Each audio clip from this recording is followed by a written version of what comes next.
ऐसी जन्नत देखकर कभी ऐसा लगता है कि हमने कुछ पुण्य का काम किया होगा और हम ऐसी जन्नतों में। इस बार श्री केदारनाथ धाम के कपाट 2 मई को खुल रहे हैं, तो जितने भी यात्री केदारनाथ धाम की यात्रा के प्लान में इस हिसाब से वेट बढ़ा हुआ है। मेरे को तो लग रहा है 6 महीने के बाद सामान देख रहे हैं, तो भाई सामान को तो इसीलिए बोलते हैं यहाँ मौसम का पता नहीं चलता है किस समय जितने भी लोग इन बर्फबारी का आनंद लेना। हेलो गुड मॉर्निंग दोस्तों, जय श्री केदार, हर हर महादेव, जय श्री शंभो। दोस्तों मेरा नाम है नवीन सिंह रावत और बिलोंग करता हूँ देवभूमि उत्तराखंड के रुद्रप्रयाग डिस्ट्रिक्ट से। तो दोस्तों अभी सुबह की बज रही है 5:30, तो मैं हूँ अभी गौरीकुंड में और गौरीकुंड का पहला गेट है ये, और यहाँ से हमारी पैदल यात्रा शुरू हो चुकी है। अभी सुबह के टाइम पे देखेंगे पड़ाव का हाल, कोई घोड़े खच्चर नहीं है। यहाँ पे सिर्फ नेपाल से नेपाली भाई आ रखे हैं जो कि यहाँ काम करने के लिए आते हैं। और जो आज का सफ़र है हमारा वो है 22 किलोमीटर का, गौरीकुंड से सीधे केदारनाथ। तो दोस्तों हमारे साथ बने रहे। अगर आपको वीडियो अच्छी लगी हो तो लाइक शेयर अच्छे से कमेंट करके चैनल को सब्सक्राइब करना। और अभी मंदाकिनी नदी का जलस्तर देखेंगे काफ़ी कम है। सही सावन माह शुरू हो जाएगा और बारिश शुरू हो जाएगी तो वैसे ही पानी का जलस्तर काफ़ी बढ़ जाएगा और यहाँ तोड़ फोड़ होनी शुरू हो जाएगी। तो सावन के महीने में बहुत दिक्कत आती है यहाँ। तो आज मेरे ट्रैक के साथी मेरे साथ है मुनीष भाई। तो भाई कैसा लग रहा है 6 महीने के बाद हम केदार बाबा के धाम जा रहे हैं? बहुत बढ़िया भाई, बहुत बढ़िया। तो भाई पहले तो 22 किलोमीटर चलना ना, भोले बाबा है तो हो जाएगा यार भाई, सब कुछ हो जाएगा। अभी देखेंगे ना यहाँ से पत्थर नीचे गिरे होंगे, पूरा शटर टूट गया भाई यहाँ। और केदारनाथ जितने भी दुकानों का सामान जाता है तो इन्हीं खच्चरों से जाता है, और खच्चरों से माल पहुंचाना इतना आसान नहीं होता है। खच्चर रास्ते रास्ते में माल को गिरा देते हैं। और ऐसे में कई लोग बोलते हैं कि भाई इतना महंगा है यहाँ सामान, भाई खच्चरों से लाना है कितना नुकसान होता है भाई, हम को पता। जो हम 2-3 साल से यहाँ काम कर रहे हैं भाई, काफ़ी नुकसान होता है दुकान का। और अभी हम पहुँच चुके हैं चीरपासा हेलीपैड में, जो कि आपातकालीन हेलीपैड है यहाँ पे। ठीक सामने पे देखेंगे श्री केदारनाथ धाम की चोटियाँ जो कि बर्फ से पूरी लदी हुई है। और अभी जितने भी दुकान का सामान जा रहे हैं सारे इन खच्चरों से जा रहे हैं यहाँ।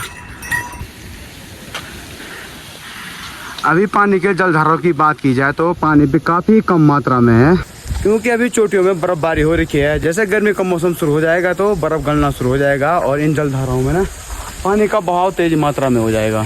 जो 2024 में जो बादल फटे थे यहाँ, तो उनसे काफ़ी नुकसान हुआ था। जो ये रास्ते देखेंगे आप, ये सारे टूट गए थे और इस बार ये सारे नए बन गए। और सामने पे ये टीन सेट था, ये भी सामने पे ये टीन सेट है, ये भी पूरा क्षतिग्रस्त हो रखा है। और अभी हमने कम से कम 3 किलोमीटर का ट्रैक पूरा कर लिया है और अभी भी ने नींद के झोंके पड़ रहे हैं भाई, क्योंकि मैं कल आ गया था यहाँ और कल शाम को यहाँ बहुत तगड़ी बारिश हो गई थी गौरीकुंड में, तो उस कारण हमको कल गौरीकुंड में रुकना ही पड़ा। तो अभी भी नींद के झोंके पड़ रहे हैं, क्योंकि 22 किलोमीटर चलना है, वही दिमाग में चल रहा है बार बार। और जो मेरा जो सामान है वो सारा खच्चरों में आ रहा है पीछे से। अपने पास सिर्फ मेरे पास ये जैकेट ही है और चल रहे हैं भाई। और अभी हम पहुंच चुके हैं जंगल चट्टी में, और यहाँ पे देखेंगे ना 2024 में ये पूरा तहस नहस हो गया था, ये रास्ता सारा टूट गया था। और यहाँ पे जो ये ब्रिज का निर्माण हुआ है ये इसी साल हुआ है शायद, और नीचे के साइड देखेंगे पूरा नया बन रखा भाई यहाँ।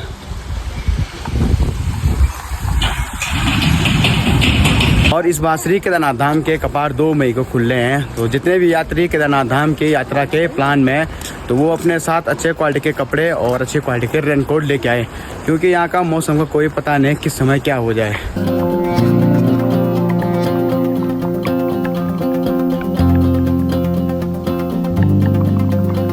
और इस बार जितने भी पक्की दुकानें हैं ना, सबकी डेंटिंग पेंटिंग अच्छी मात्रा में हो रखी है भाई। ये देखें बढ़िया सभी लग रहा है। और रिपेयरिंग भी हो रखा है, जो शीशे टूटे हुए थे, जो खिड़की के शीशे टूटे हुए थे, उनकी रिपेयरिंग भी हो रखी है। धीरे धीरे करके ना कच्ची दुकानें बनना शुरू हो गई है। जैसे यहाँ पे ये दुकान खड़ी हो गई है और यहाँ पे भी कार्य चल रहा है।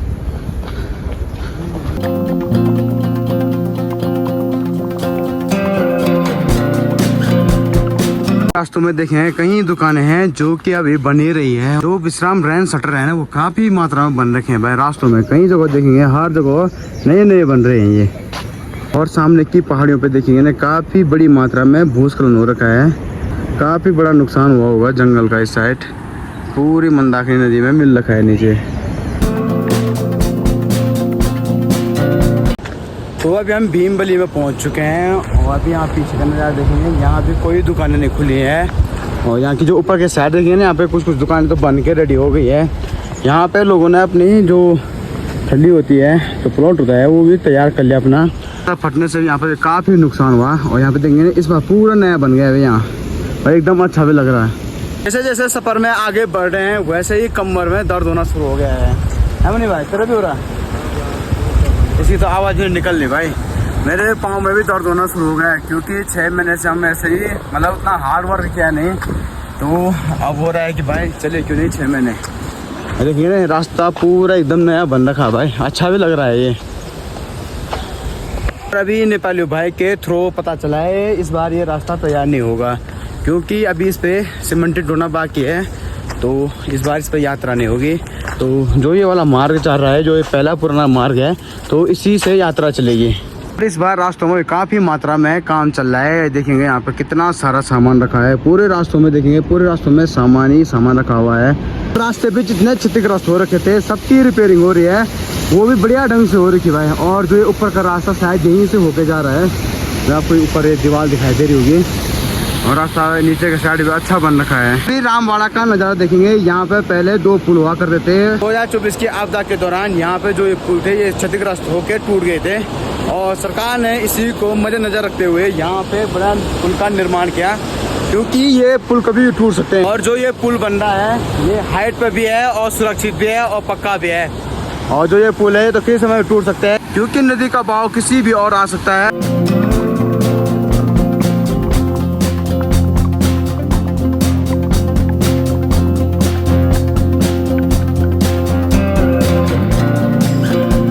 हमें पैदल ही चलने में इतनी आफत आ रही हैं भाई, ये लोग कैसे ले जा रहे हैं, इसीलिए हमारा सारा पैसा नेपाल जा रहा है। इनकी भी हिम्मत की दाग देनी पड़ेगी। और भाई हम भी चलते हैं भाई, रास्ते में 1-2 मिनट का रेस्ट ले रहे हैं कहीं कहीं पे और चल रहे हैं। मार दो क्या मार दो, इन तो ताकत ही नहीं है इन पे। भैया सुबह से रोटी खा नहीं खाए खाना? नहीं। बना क्यों नहीं रहे हो फिर तुम रोटी? ओ तेरी।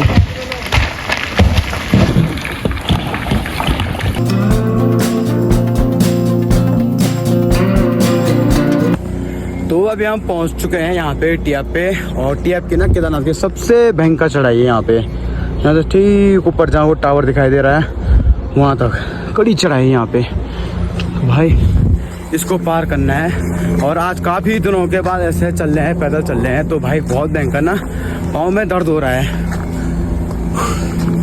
भाई, थकान तो लगी रही है यार। तो भाई हिम्मत ऐसे आदमी को देना चाहिए यार जो कि गौरीकुंड से केदारनाथ तक उनको ले जाएंगे। ये प्लाई क्या है, ये दरवाजा है? ना हाँ फॉर्म है। भारी कितना है भाई? 50 kg। 50 kg का ले जा रहा है भाई ये यार अपने आप में ही। कहा एक हम खाली जा रहे हैं और चलाने जा रहे हैं।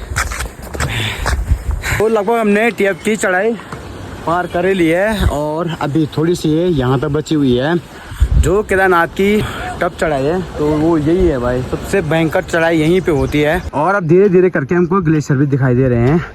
और यहाँ पे 2024 में जो बादल फटे थे तो यहाँ पे काफ़ी दुकानदारों का काफ़ी नुकसान हुआ था। अब धीरे धीरे करके बड़े ग्लेशियर भी दिखाई दे रहे हैं और इस बार देखेंगे काफ़ी मात्रा में ग्लेशियर नीचे की ओर आ रखा है, पूरे यहाँ से लेकर नीचे तक जा रखा है ग्लेशियर। जितने भी श्रद्धालु लोग यहाँ पहले आएंगे दर्शन करने के लिए उनको ये ग्लेशियर दिखाई देगा। और बाद के टाइम पे तो ये सारा गल जाता है क्योंकि जब यहाँ आबादी होती है तो उतनी तेज़ी से यहाँ बर्फ़ गलना भी शुरू हो जाता है। और अभी मेरा सांस तो अभी चाय पीने के लिए रुके थे हम भाई केदार होटल में। इतनी चढ़ाई नाप के आए हूँ यहाँ नीचे से। ये है नीचे रामवाड़ा, यहाँ पे वो पुल बन रहा था।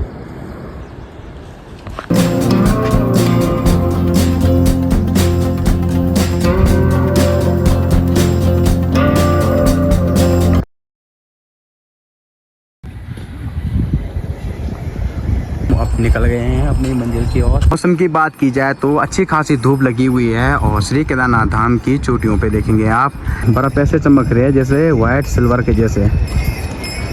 बड़ी चोटी का नज़ारा देखेंगे, यहाँ पर भी काफ़ी मात्रा में ग्लेशियर आ रखा है भाई।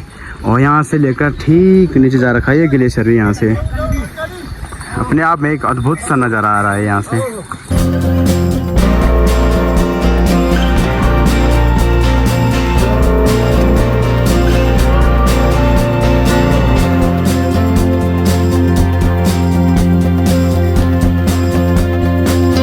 बर्फ के बीच में ऐसा लग रहा है जैसे दोनों ओर से बर्फ है, एकदम ठंडक से आ रही है और सीधे से आ रहा है। यहाँ इतना भयंकर सिर दर्द हो रहा है, यहाँ से जो ठंड आ रही है ना वो एकदम सिर दर्द हो रहा है इससे। इस हिसाब से वेट बढ़ा हुआ है, मेरे को तो लग रहा है 1-2 किलो आज कम हो गया होगा भाई, इतना भयंकर है। बोले पसीना तो कुछ नहीं है क्योंकि इतनी ठंड हो रही है, माइनस में होगा यहाँ का टेम्परेचर। तो फिर भी अब ना आंखें भी नहीं खुल रही है क्योंकि धूप लग गई है। तो धूप की किरणें जो बर्फ़ से आके हमारे आंखों पे लगी ना, उससे भी अब काफ़ी असर पड़ा है और आंखों में ना आंसू सा टाइप का भी आ रहा है। और मैं अभी पहुंच चुका हूँ छानी कैंप में। तो छानी कैंप में भी अभी दुकानें बहुत कम खुली है, तो धीरे धीरे करके यहाँ भी लोग आ रहे हैं, दुकानें खोल रहे हैं। और ठीक देखेंगे आप सामने पे जो केदारनाथ में 2013 में जो आपदा आई थी, तो उस समय जो मार्ग था वो ये वाला मार्ग था, ये नीचे वाला। और ठीक ये गरुड़ चट्टी होके जाता था ऊपर मंदिर में। और इस बार देखेंगे आप, इस बार उस साइड नया रास्ता बन रखा है, जो ये ऊपर देखेंगे आप, ये ठीक मिलता है आपका भीमबली में। तो शायद अगले साल ये रास्ता भी चालू हो जाएगा और वहाँ भी दुकानें खुलने शुरू हो जाएगी। ये कुछ तो दुकानें खुली हैं शायद वहाँ उस साइड। पानी के जितने भी स्रोत हैं वो बर्फ़ से पूरे ढके हुए हैं और पानी उतना है नहीं यहाँ। तो दुकानदारी करना है या व्यवसाय करना इतना आसान भी नहीं है। अब देखो इतना माल लाने के बाद अगर यहाँ तोड़ फोड़ हो जाए तो सारा सामान है बर्बाद हो जाता है। बस ये है कि भाई बोले बाबा की शरण में हम बस। जय श्री कृष्ण। अभी हम मंदिर से 4 किलोमीटर पीछे हैं, तो अभी हम हैं भैरव गदेरा के पास। तो देखेंगे ना यहाँ पे कितना भयंकर ग्लेशियर आ रखा है। और जो ये ग्लेशियर रहता है ये जून जुलाई तक ये ग्लेशियर ऐसे ही रहता है और धीरे धीरे करके पिघलता रहता है। ये ऐसी जन्नत देख के कभी ऐसा लगता है कि हमने कुछ पुण्य का काम किया होगा और हम ऐसी जन्नतों में काम कर रहे हैं भाई। सुकून है भाई यहाँ, ज़िंदगी का सुकून तो यही है।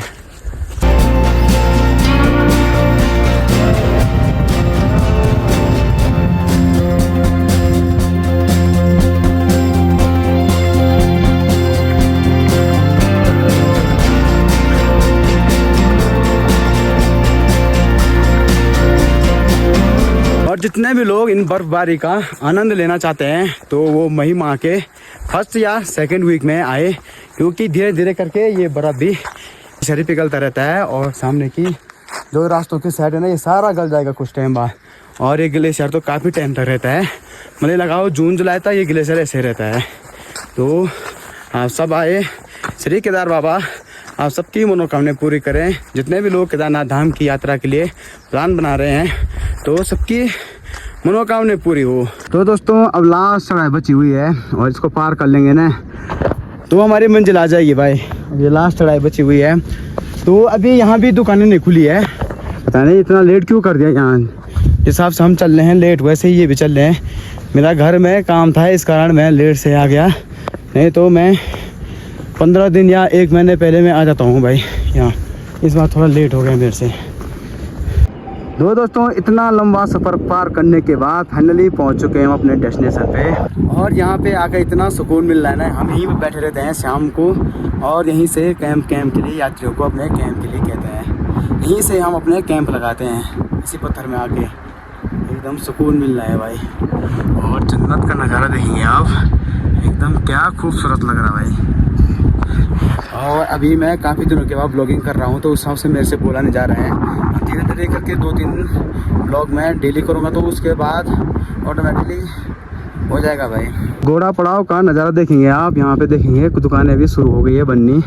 और हमने बहुत लेट कर दिया भाई आने में। यहाँ पे सब ने अपना सामान लेके आगे खड़ा भी कर दिया।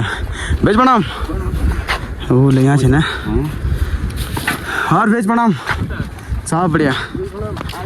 हाँ यार तो फ़ोन फानी आई तो सब बढ़िया भाई। तो अपनी डेस्टिनेशन पर पहुंच चुका हूं मैं। अपने भाई लोग लगे हुए हैं काम पे, सबने अपनी दुकानें खोल दी है यहाँ पे। हेलो हरीश भाई। हेलो, क्या हाल चाल? कैसा है भाई? तो बढ़िया, एक नंबर। और राल भाई बढ़िया। बेच प्रणाम।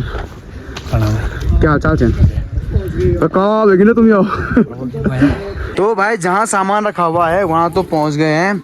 बच्चों ने काफ़ी नुकसान कर रखा है भाई। यहाँ ऊपर साइड सारा मेरा सामान है। अभी मेरे को देखना पड़ेगा कि यहाँ सामान सही है कि नहीं है। कुछ सामान तो चूहों ने एकदम कुतर रखा है। ये देखें यहाँ पे रजाई गद्दे पूरे बेकार कर दिए उन्होंने। अब देखते हैं अंदर क्या क्या हुआ। मेन है टेंट, क्योंकि टेंट है मेरे महंगे, वो नहीं होने चाहिए खराब, और कुछ तो कोई बात नहीं। अब 6 महीने के बाद सामान देख रहे हैं तो भाई सामान के तो बुरे हाल हो रखे हैं। चूहों ने एकदम रजाई गद्दे को कुतर के पूरे तरफ फैला रखे हैं। ये देखेंगे नीचे पे चूहे ने बुरे हाल कर दिए भाई यहाँ। अब देखते हैं भाई क्या क्या सामान बचा हुआ है। और मेन इसमें ये है कि मेरे टेंट है महंगे वाले, वो नहीं होने चाहिए खराब बस, और तो कोई बात नहीं। और ये ऊपर के साइड देखे थे सारा सामान ना ऊपर देखना पड़ेगा, क्योंकि ऊपर के साइड ना चूहों को आने में आसानी होती है। तो भाई सामान निकलना इतना आसान नहीं हो रहा है। नेपाली में तो कुछ नहीं मिल रहे हैं। ये कुर्सियाँ हटाने में मेरे को कम से कम आधा घंटा लग गया भाई। इतना सामान ले जाना है नीचे, कैसे ले जाऊँ मैं इसको। पहले बहुत भयंकर थकान लग गई है। ओहो, अब एक टेंट को लगाता हूँ इस बड़े वाले को। अब देखता हूँ भाई चूहे ने कुछ और न होगा ये। तो इसीलिए बोलते हैं यहाँ मौसम का पता नहीं चलता है किस समय मौसम चेंज हो जाए। अभी मैंने सामान का सेटअप किया था, सामान मैंने 1 टेंट 2 टेंट लगाए अभी।